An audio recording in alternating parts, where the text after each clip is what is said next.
തൃശൂർ ജില്ലയിലെ കാട്ടൂർ ഗ്രാമത്തിൽ എലവുത്തിങ്കൽ ചേർപ്പുകാരൻ തറവാട്ടിൽ അന്തോണിയുടെയും കുഞ്ഞേത്തിയുടെയും മകളായി 1877 ഒക്ടോബർ 17 റോസ എന്ന എവുപ്രാസ്യാമ്മ ജനിച്ചത്. പരിശുദ്ധ മാതാവിനോടുള്ള അവളുടെ അമ്മയുടെ അഗാധമായ ഭക്തിയും വിശ്വാസവും കുഞ്ഞു റോസായിൽ വളരെയേറെ സ്വാധീനം ചെലുത്തിയിരുന്നു.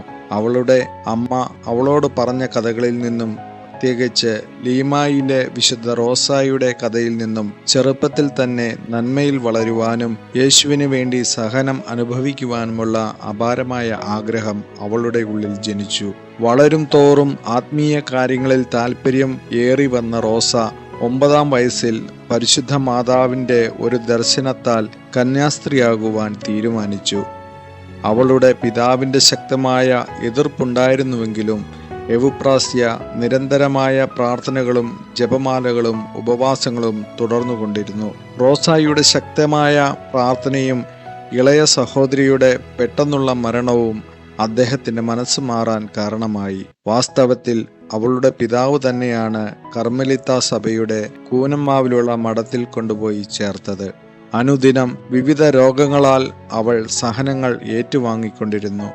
ഒരിക്കൽ ഒരു മാരകമായ രോഗത്തിന്റെ പിടിയിലായ അവളുടെ മഠത്തിലെ മറ്റ് കന്യാസ്ത്രീകൾ തിരിച്ചയക്കുവാൻ തീരുമാനിച്ചു. എന്നാൽ തിരുക്കുടുംബത്തിന്റെ ഒരു ദർശനം വഴി അവൾക്ക് അത്ഭുതകരമായ രോഗശാന്തി ലഭിച്ചതിനാൽ അവളെ അവിടെ തുടരുവാൻ അനുവദിക്കുകയായിരുന്നു.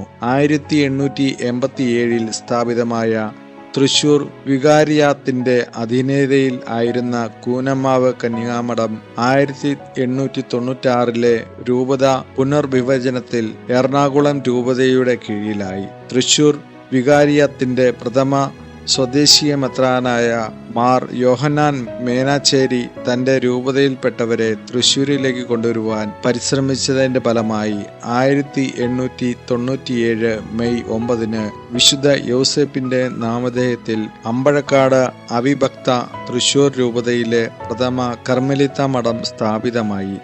അപ്രകാരം 1897 അവൾക്ക് പോസ്റ്റുലന്റ് ആകുകയും യേശുവിൻ്റെ തിരുഹൃദയത്തിൻ്റെ സിസ്റ്റർ എവുപ്രാസ്യ എന്ന നാമം സ്വീകരിക്കുകയും ചെയ്തു.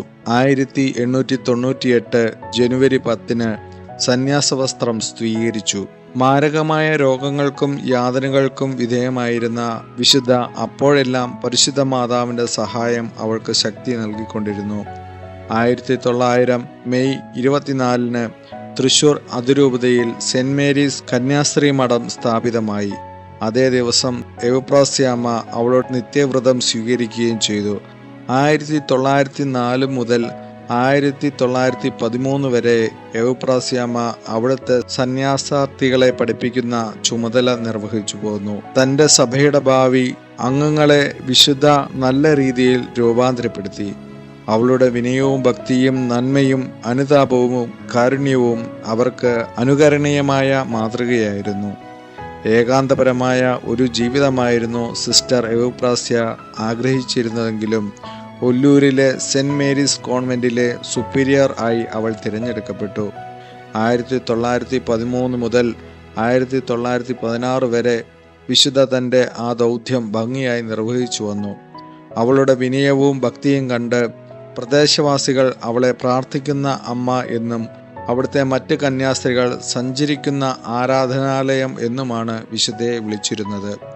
കാരണം അവളിലെ ദൈവിക സാന്നിധ്യം അവൾക്ക് ചുറ്റുമുള്ളവരിലേക്കും പ്രസരിച്ചിരുന്നു. വിശുദ്ധയുടെ ആത്മീയ ജീവിതത്തിന്റെ തുടക്കം മുതലേ അവൾക്ക് മെത്രാനായിരുന്ന ജോൺ മേനാച്ചേരിയുടെ അനുഗ്രഹവും ആത്മീയ മാർഗദർശിത്വവും ലഭിച്ചിരുന്നു. തൻ്റെ ആത്മീയ ജീവിതത്തിൻ്റെ എല്ലാ വശങ്ങളും തനിക്ക് വെളിപ്പെടുത്തണമെന്ന് അദ്ദേഹം നിർദ്ദേശിക്കുകയും അവളുടെ എല്ലാ എഴുത്തുകളും അദ്ദേഹം ബുദ്ധിപൂർവ്വം സൂക്ഷിക്കുകയും ചെയ്തിരുന്നു. അദ്ദേഹത്തിൻ്റെ പിൻഗാമിയായിരുന്ന മാർ ജോർജ് ആലപ്പാട്ട് വിരമിച്ചപ്പോൾ അദ്ദേഹം ഈ എഴുത്തുകൾ തൃശ്ശൂരിലെ കർമ്മലിത്ത സഭയുടെ സുപ്പീരിയറിനെ ഏൽപ്പിക്കുകയും നിങ്ങൾക്കിത് ആവശ്യം വരും എന്ന് പ്രവചനാധികാരികമായി പറയുകയും ചെയ്തു. തൻ്റെ ജീവിതം പൂർണ്ണമായും ദൈവസേവനത്തിനായി സമർപ്പിച്ച എവുപ്രാസ്യ 1952 ഓഗസ്റ്റ് 29 ദൈവേഷ്ടത്തിന് കീഴടങ്ങിക്കൊണ്ട് ദൈവസന്നിധിയിലേക്ക് യാത്രയായി. എവുപ്രസ്യാമ്മയുടെ മധ്യസ്ഥതയിൽ നിരവധി അത്ഭുതങ്ങൾ നടന്നിട്ടുണ്ട്. അതിൽ പ്രഥമമായത് ഒല്ലൂരിലെ അഞ്ചേരിയിലെ തോമസ് തരകൻ എന്ന ക്യാൻസർ രോഗിയുടെ രോഗശാന്തിയാണ്. തൃശ്ശൂരിലെ ജൂബിലി മിഷൻ മെഡിക്കൽ കോളേജിൽ കിടപ്പിലായ തോമസ് ക്യാൻസർ രോഗമുണ്ടെന്ന് പരിശോധനയിൽ തെളിഞ്ഞിരുന്നു. ശസ്ത്രക്രിയയ്ക്ക് ഒരാഴ്ച മുമ്പ് സ്കാൻ ചെയ്തപ്പോൾ യാതൊരു രോഗലക്ഷണവും കണ്ടില്ല. ഇത് എവുപ്രാസ്യാമ്മയോടുള്ള പ്രാർത്ഥനയുടെ ഫലമാണെന്ന് അദ്ദേഹത്തിൻ്റെ സഹോദരിയായ റോസി സാക്ഷ്യപ്പെടുത്തി. 1986 സെപ്റ്റംബർ 27 എവുപ്രാസ്യാമ്മയുടെ വിശുദ്ധീകരണ നടപടികൾ ഒല്ലൂരിൽ തുടക്കമായത്. 1987 ഓഗസ്റ്റ് 29 എവുപ്രാസ്യാമ്മയെ ദൈവദാസിയായി പ്രഖ്യാപിച്ചു. 1990 അവളുടെ കല്ലറ തുറക്കുകയും തിരുശേഷിപ്പുകൾ സെൻറ് മേരീസ് കോൺവെന്റിലേക്ക് മാറ്റുകയും ചെയ്തു. 2002 ജൂലൈ 5 ജോൺ പോൾ II മാർപ്പാപ്പ എവുപ്രാസ്യാമ്മയെ ധന്യയായി പ്രഖ്യാപിച്ചു. 2006 ഡിസംബർ 3 അവളെ വാഴ്ത്തപ്പെട്ട പദവിയിലേക്ക് ഉയർത്തി. 2014 ഏപ്രിൽ 23 ഫ്രാൻസിസ് പാപ്പ വിശുദ്ധര ഗണത്തിലേക്ക് എവുപ്രാസ്യാമ്മയെ ഉയർത്തിയത്.